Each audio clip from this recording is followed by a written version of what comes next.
What's up mga kasuwer? So tanghali na ngayon. Tanghali na ako umalis sa bahay. Mumuni-muni ako dun sa nangyari kagabi. Oh, grabe. Nakakapanghinayang dun sa mga gamit ko kasi talagang memorable talaga yun sa akin.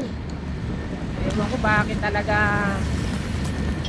Oh, papadyos na lang talaga natin yung nangyari kagabi. Sana makatulong sa pamilya niya yung ginawa niya. Grabe.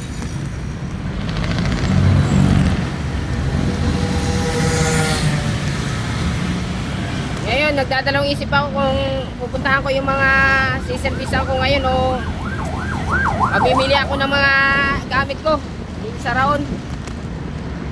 Nagdadalawang isip ako. Basta bahala na siguro. Tanghali na ngayon.